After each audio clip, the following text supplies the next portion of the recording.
আসসালামু আলাইকুম বড় ভাই। ভাবতেছি আমি একটা সেলুন দেব, তাই আপনার অনুমতি নিতে আসলাম।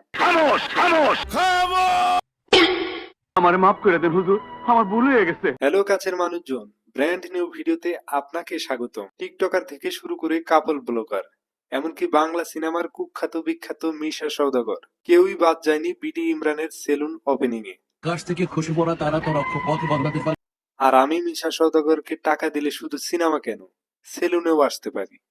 যদিও এটা নিয়ে আমার তেমন কোনো মাথা ব্যথা নেই, তার কারণ টাকা থাকলে বাঘের দুধও পাওয়া যায়। এ অপমান আমি সহ্য করব না। আমার মাথা ব্যথা হলো বিডি ইমরানের সেলুনে যে টাকা দিয়ে কিছু লোক রেখে সালাম দেওয়া, এই জিনিসটা খুব মিস করতেছি। ইস, মিথ্যে কথা। সে এত বড় একটি সেলুন দিল, এত মানুষকে টাকা দিয়ে আনলো, আর অল্প কিছু টাকা খরচ করে দুইটা লোক রাখতে পারলো না সালাম দেওয়ার জন্য। এটা কোনো কথা ইয়ার? লজ্জার কথা ইয়ার। আর এই জিনিসটা আমি মেনে নিতে পারলাম না। আর ল্যাপটপ কোথায় ভাই? সেলুনে যদি ল্যাপটপ না থাকে সেটাকে তো আমরা সেলুন হিসাবে মানবই না। তবে যাই বলেন, বিডি ইমরানের একটা ব্যাপার আমার খুবই ভালো লেগেছে। সে অমুক কার্ড তমুক কার্ড থেকে বেরিয়ে এসে নিজে একটি সেলুন দিয়েছে, আইকনিক সেলুন। আমি তো ভেবেছিলাম চুল কাট বা বিডি কাট। আর আরেকটা বিষয় আপনাদেরকে একটু বলে রাখি, আপনারা এদেরকে কখনোই নাপিত বলবেন না। সেলুন দিলেই কিন্তু সে নাপিত হয় না, এটা তাদের বিজনেস ভাই, বিজনেস। খালি মাল কামামু। হ্যাঁ, আপনাদের যদি একান্তই তাদেরকে নাপিত বলার ইচ্ছা জাগে, তাহলে শুধু নাপিত বলবেন না। বিষয়টা একটু ব্যাখ্যা করবেন? কারণ দেখেন, যদি সাধারণ কেউ সেলুন দেয় তাকে আপনি নাপিত বলতে পারবেন, কিন্তু কোনো সেলিব্রিটি যদি সেলুন দেয় তাহলে তো আপনি তাকে নাপিত বলতে পারবেন না, তাকে বলতে হবে সেলিব্রিটি নাপিত। তাহলে তো আপনারা বুঝতেই পারছেন। তবে একটা জিনিস আমার মাথাতেই ধরতেছে না, আচ্ছা সেলুনের বিজনেসে কি অনেক টাকা? না মানে, যেই একটু সেলিব্রিটি হয়ে যায় সেই কেমন জানি নাপিতের দোকান দিয়ে বসে, আর বিশেষ করে টিকটকাররা। এটা কি ধরনের পাগলামি জানি না। প্লিজ আমাকে কমেন্ট করে জানাবেন, আসলে কি সেলুনের ব্যবসায় অনেক টাকা?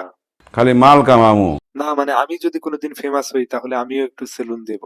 আর নামটা কি দেওয়া যায় অবশ্যই কমেন্টে আপনারা জানাবেন। কি বলেন? আচ্ছা চলেন বিডি ইমরানের আইকনিক সেলুনে যাওয়া যাক।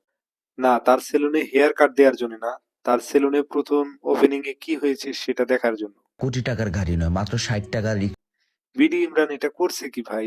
আমার মনে হচ্ছে আই থিঙ্ক এমন কোন টিকটকার বাকি নেই যাকে সে ইনভাইট করে নাই। আর আপনাদের গণ্যমান্য কাপল ব্লগার তো আছেই। হ্যালো এভরিওয়ান, আমি আখি আক্তার। আমি আসতেছি ডিসেম্বরের 1 তারিখে আমরাও আসছি আইকনিক সেলুন। তুমি এমন ভাব নিছো ভাই, মনে হচ্ছে তুমি জীবনের প্রথম ইনভাইট পাইছো।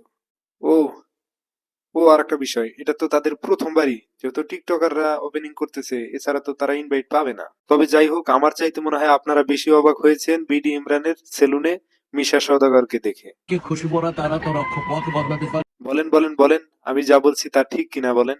বাংলা সিনেমার মোস্ট পপুলার ভিলেন চলে আসছে বিডি ইমরানের সেলুনে। ভাই এটা কেমনে, মানে আপনারা একটু কমেন্টে জানাবেন।